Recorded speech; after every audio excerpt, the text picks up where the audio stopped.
We all been there in a stressful situation at work, at school, at home. It's pretty normal. Or is it? At today's time, stress is a daily part of most people's life. But for but most of us don't realize it is devastating.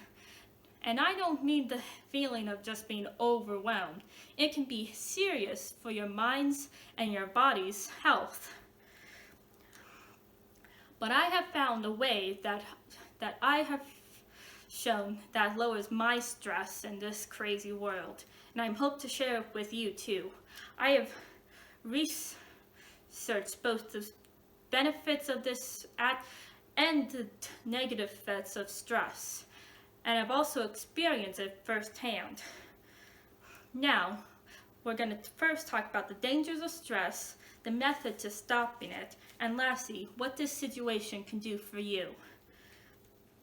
Now that we know how all of us are experiencing stress, let's move on to the dangers of it.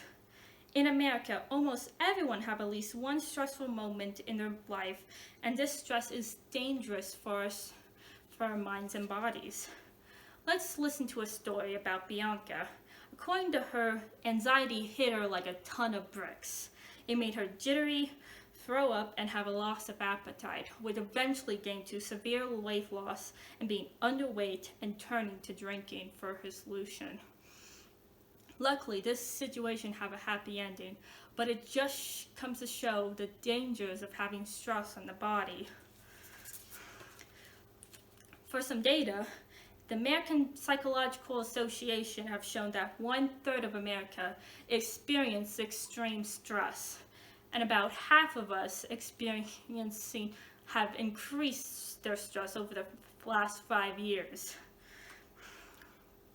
Mayo Clinic states that some of the side effects of stress are headaches, pains in the body, fatigue, feeling depression, fear, anger, and eating too much or eating too little.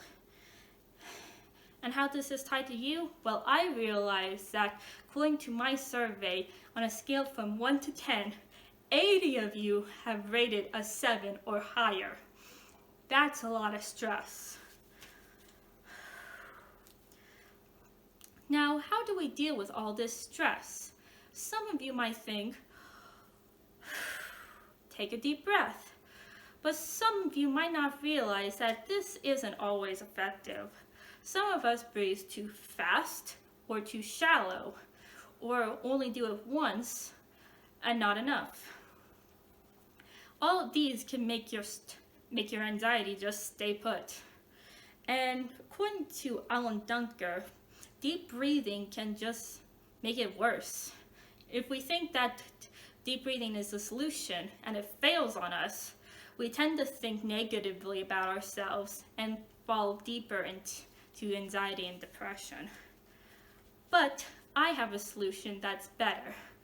I prefer artwork. Artwork will lower your stress, even if you have no skills whatsoever. A paper called Examining the Psychological and Psychophysical Benefits of Drawing over 1 month showed that making artwork increases positive feelings, lower negative feelings, and lower heart rate. And Nick Caillou found that art boosts memory, coordination, communication, problem solving, and lower stress all at the same time.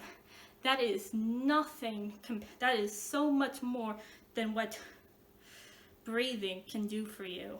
Breathing just lowers your stress. Art can do way more and also lower your stress. But you might be thinking, wait a minute, I can't draw, I have no skill. Well, you don't need to draw. Well, if you're afraid of drawing, then don't worry. Everyone starts off rough. I have been doing digital art since 2015, and here's a picture at the beginning of 2015 that I have drew. And now let's look at a picture I have done last summer. Quite the improvement. But even I have struggled in the very beginning. Vera Emmerich said, every artist is once an amateur. So you should not feel bad that your art sucks, because everyone's art sucks at the beginning. Now, would you really want to continue living on with stress, or face your fears and try something new? You at least can give it a try. How would you ever know that art doesn't lower stress for you if you never tried it?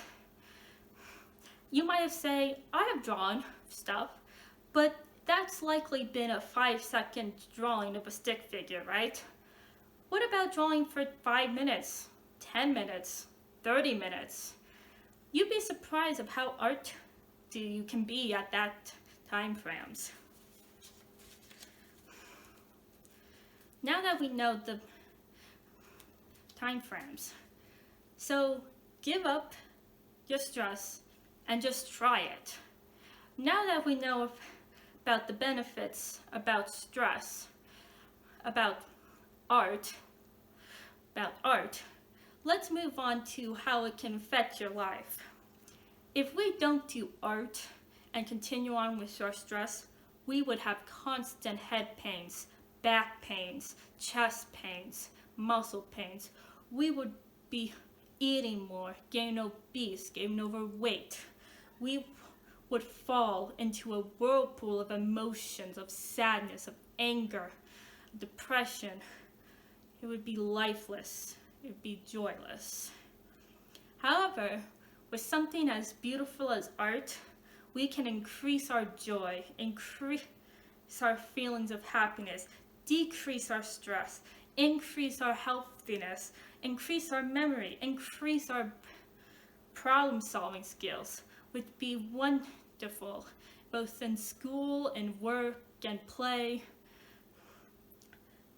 We would have just a wonderful life. Now that I've shown you the negative and positive of not doing art, let's recap. Now I've shown you the dangers of stress, the benefits of art, and the pain and joys of not or doing art.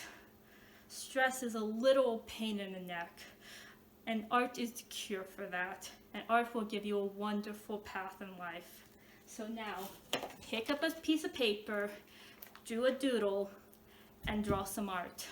I have even included an art program for those who would want some, and it's free. So don't excuse yourself if you don't have a method to do art. Because something, even if it's ugly, is better than nothing, because you created it.